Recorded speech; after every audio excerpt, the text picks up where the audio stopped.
இருந்ததின் காரணமாக ஃபிரௌனுடைய அடிமைத்தனத்தை சகிச்சிட்டு இருந்தாங்க. அவங்ககிட்ட பொறுமை இருந்துச்சு. எல்லாம் சொல்றான், பொறுமையுடன் சகித்து கொண்டிருந்ததின் காரணமாக இறைவன் கொடுத்த வாக்கு மிக்க நல்ல வாக்குறுதியாகவே இருந்துச்சு அப்படின்னு சொல்லி அல்லாஹ் சொல்றான்.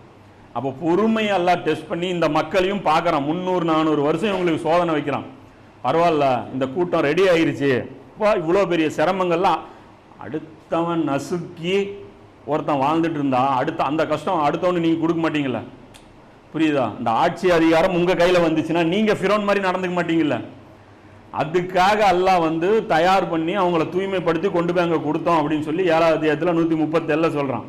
அதே மாதிரி இன்னொரு இடத்துலையும் அல்லாஹ் சொல்கிறான் பாருங்க, 21-105 அல்லாஹ் சொல்கிறான், நிச்சயமாக அந்த ஜபூர் வேதத்தில் நல்ல உபதேசங்களுக்கு பின்னர் எழுதியிருக்கிறோம், அந்த பூமியை என்னுடைய அடியார்களில் நல்ல நடத்தையுடையவர்கள் தான் வாரிசாவார்கள். அப்போ நல்ல நடத்தைங்கிறது யாருக்கு இருக்கோ அவங்களுக்கு தான் அந்த பூமியுடைய வாரிசு கிடைக்கும் அப்படின்னு சொல்லி அல்லாஹ் சொல்கிறான்.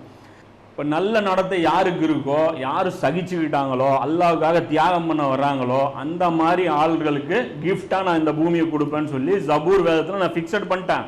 ஸோ வந்தவங்க போனவங்க கையெல்லாம் நான் தரமாட்டேன் அப்படின்னு சொல்லி அல்லாஹ் இந்த சொல்லிட்டேன். இந்த ரூல்ஸ் ரொம்ப முக்கியம். ஏன்னா இன்னைக்கு இஸ்ரேலுடைய நடவடிக்கைகளுக்கு இது ரொம்ப முக்கியம். ஏன்னா இன்னைக்கு இவ்வளோ கொழுப்பு பண்ணிட்டு அவங்க வாங்கி வச்சுட்டு இருக்கிறாங்க.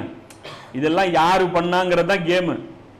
இது எந்த தைரியத்தில் உனக்கு இப்படி ஆடுறானுங்க, எந்த இடத்துல இருந்துட்டு ஆடுறானுங்க, இது வரலாறு எப்படி இருந்துச்சு, அதை பற்றி இன்னொரு இடத்துல அல்லாஹ் சொல்கிறான். பூமியில் அவர்கள் சுற்றி பார்க்க வேண்டாமா அல்லாஹ் சொல்கிறான். அவங்களுடைய கண் இருந்ததுன்னா அது பாருங்க அப்படிங்கிறான். பூமினா அதுவும் அந்த பூமி. இப்போ இருக்கிற இஸ்ரேல் யூதர்களுக்காக இறங்கப்பட்ட வசனம் அது. இப்போ இஸ்ரேலுக்கு அது பொருந்தும். இப்போ இஸ்ரேல்கள் போய் பாருங்க, உங்க அப்பா அம்பாட்டம் ரத்தாறு இங்கேதாண்டா நான் ஓட வச்சேன், இந்த இடத்துல இன்னைக்கு விபச்சாரம் எப்படி இருக்கு தெரியுங்களா? இஸ்ரேலில் இவ்வளோ நம்மகிட்ட சண்டை போட்டு வாங்குறாங்கல்ல, என்ன பண்ணிட்டு இருக்கானுன்னு தெரியுமாங்க? அவ்வளோ மோசமான ஒழுக்க கேடுகள்லாம் இங்கே இப்போ ஆரம்பிச்சு வச்சிருக்கிறானு. இது நபி ஸல்லல்லாஹு அலைஹி வஸல்லம் அவங்க மதீனாவுக்கு வந்தாங்க இல்லையா, அந்த நேரத்தில் கூட அல்லாஹ் என்ன சொல்றான், இந்த 2 உம்மத்தையும் பொதுவாக வச்சுக்கிட்டு, ஏன்னா 2 உம்மத்தும் அங்கே இருக்கு. நபி ஸல்லல்லாஹு அலைஹி வஸல்லம் அதாவது இப்ராஹிம் நபியோடைய இந்த உம்மத்தும் அந்த இடத்துல இருக்கு, அந்த உம்மத்தும் அந்த இடத்துல இருக்கு. அப்போ கூட அல்லாஹ் என்ன சொல்றான், நியூட்ரலா பேசுறான். என்ன சொல்றான், உங்களில் எவர்கள் இறை நம்பிக்கை கொண்டு நற்செயல் புரிந்தீர்களோ அவர்களிடம் அல்லாஹ் வாக்குறுதி அளிக்கிறான்.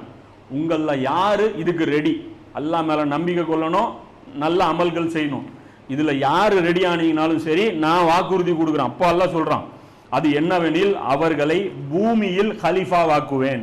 பூமியில் என்ன ஆக்குறான், பிரதிநிதியா. எந்த பூமி?